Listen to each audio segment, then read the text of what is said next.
Shalom Elohim, haleluya, puji nama Tuhan. Semangat pagi Bapak Ibu Saudara yang dikasihi Tuhan kita Yesus Kristus. Jumpa lagi bersama saya Pendeta Samuel Mawuntu dalam Renungan Pagi ke 1873 hari Renungan Pagi ini mengudara. Puji Tuhan. Bapak Ibu Saudara yang dikasihi Tuhan, bersama dengan saya kita akan belajar Alkitab dari kitab Kejadian sampai kitab Wahyu. Mari buka Alkitab kita dalam kitab 2 Samuel pasal 6 ayat 1 sampai ayat 9. Di bawah perikop tabut dipindahkan ke Yerusalem. Demikian firman Tuhan. Daud mengumpulkan pula semua orang pilihan di antara orang Israel, 30.000 orang banyaknya.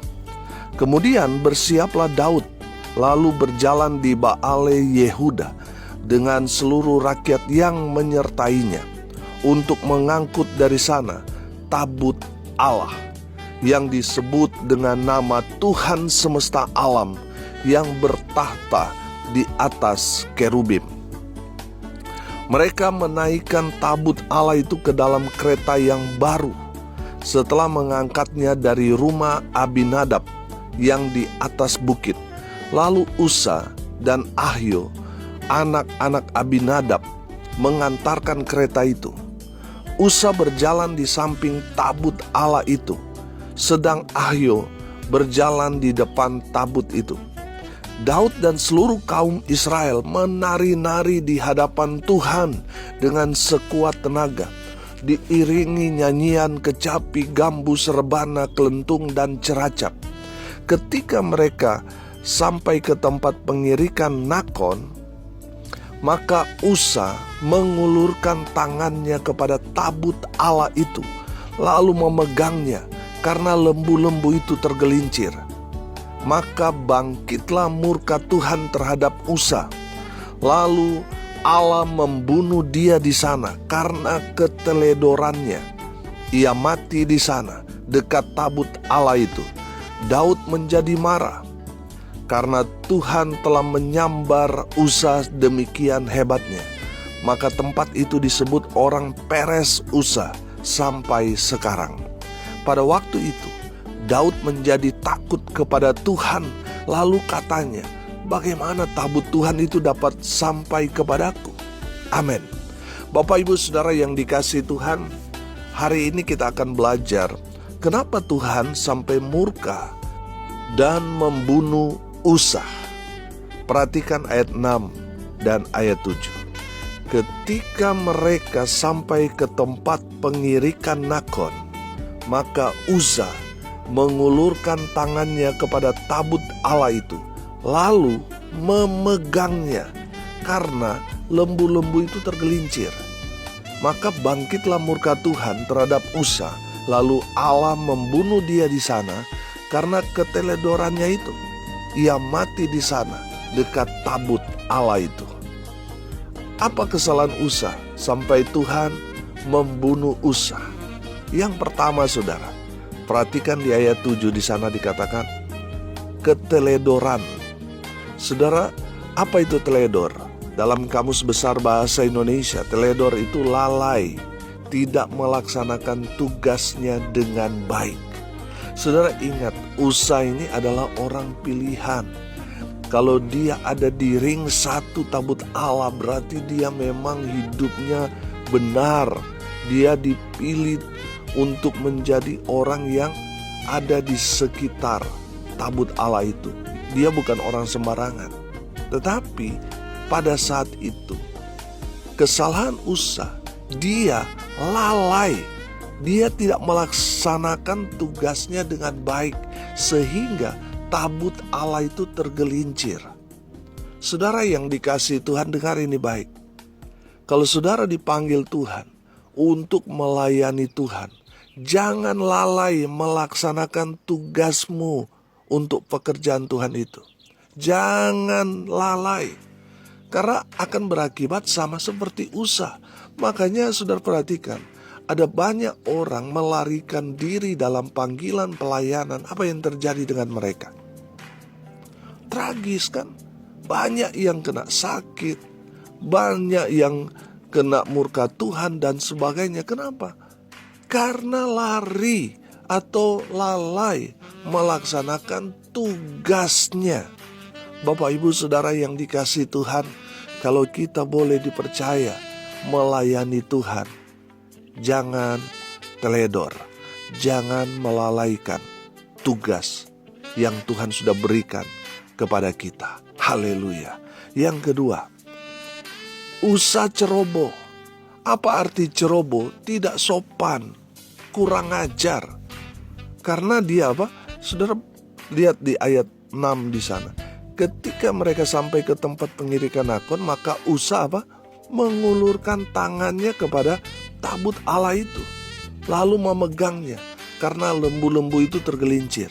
Saudara yang dikasihi Tuhan, kalau kita melihat kan Usa ini sebenarnya ada niat baik. Dia mau menyelamatkan tabut Allah itu. Tapi saudara, tabut Allah itu kan kudus. Kalaupun jatuh, saya yakin tabut Allah itu tidak akan terjadi apa-apa. Saya percaya Tuhan marah karena Usa ceroboh, tidak sopan, kurang ajar. Dia sepertinya mau jadi pahlawan. Dia mau menolong Tuhan supaya tabut Allah itu enggak kenapa-kenapa. Saudara yang dikasihi Tuhan, Tuhan murka kepada Usa karena dia melakukan hal yang tidak sopan, kurang ajar. Tabut Allah itu kan tanda kehadiran Allah yang Maha Kudus di tengah-tengah bangsa Israel. Usa ini sudah melakukan kesalahan teledor dan dia mau memegang tabut Allah yang Maha Kudus itu. Saudara yang dikasihi Tuhan, ada berapa banyak orang sama seperti Usa ini, ceroboh, melakukan hal yang tidak sopan, kurang ajar di dalam rumah Tuhan, di dalam pelayanan. Saudara bertobat. Kalau saudara mendengar firman Tuhan ini, bertobat. Ada berapa banyak orang sok kan, sepertinya mau menolong pelayanan, mau menolong Tuhan. Saudara bertobat. Kalau saudara memiliki sikap hati seperti itu, saudara sama seperti Usa. Saudara akan dimurkai oleh Tuhan.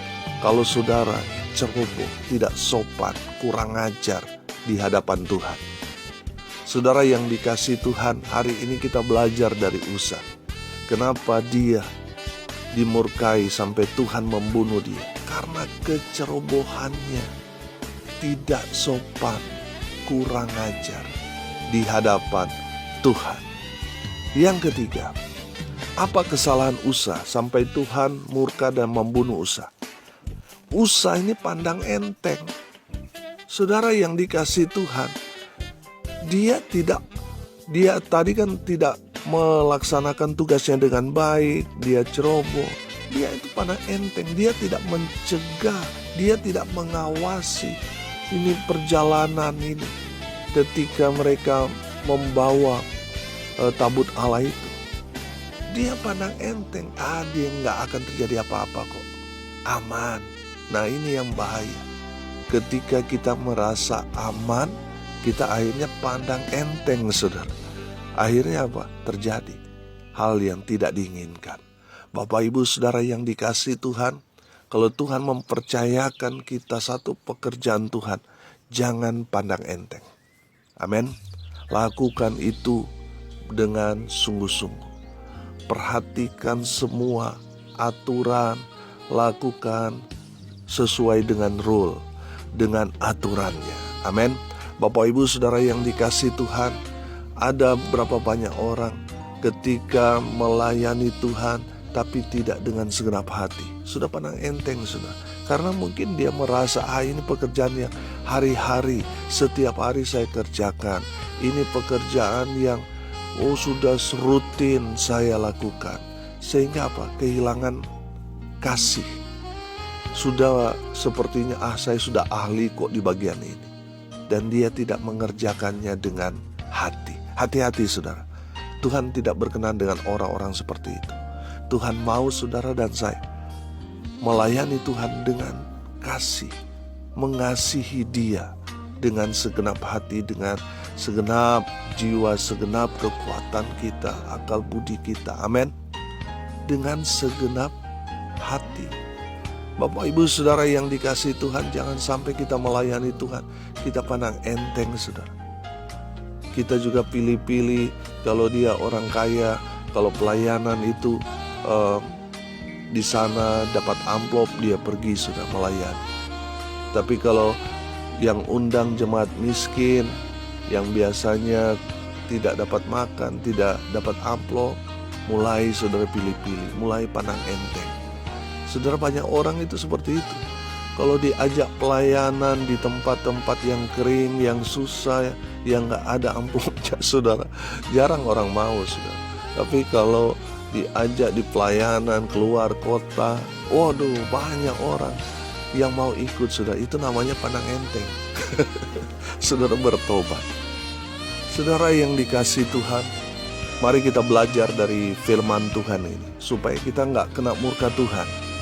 Sama seperti Usa, kita belajar dari kesalahan Usa, supaya kita tidak melakukan hal yang sama. Saudara, apa kesalahan Usa sampai Tuhan membunuh Usa? Karena yang pertama apa? Teledor, lalai, tidak melaksanakan tugasnya dengan baik. Kalau saudara dipercaya Tuhan untuk melayani Tuhan, tapi kemudian saudara ditawarkan bos saudara untuk lembur, akhirnya saudara tidak melaksanakan tugas saudara dengan baik. Saudara teledor, bertobat. Yang kedua, ceroboh, tidak sopan, kurang ajar. Dia mau menolong Tuhan ini. Ini kan gak pantas, saudara. Saudara yang dikasihi Tuhan, hati-hati. Saudara yang tidak sopan dalam melayani Tuhan, dalam pelayanan di gereja atau pelayanan di rumah-rumah, hati-hati sudah, bertobat. Dan yang ketiga, kesalahan Usa, dia pandang enteng, dia menghina, dia melakukan itu, dia menganggap aman sudah, sehingga terjadi hal yang tidak diinginkan. Kita harusnya selalu waspada dalam setiap keadaan. Amin. Kita selalu berjaga-jaga. Haleluya. Hari ini kita belajar dari Usa. Saudara, kalau saudara ditegur oleh firman Tuhan ini, bertobat, supaya kita tidak kena murka Tuhan. Amin. Mari kita berdoa. Terima kasih Bapa di surga atas kebenaran firman yang sangat memberkati kami.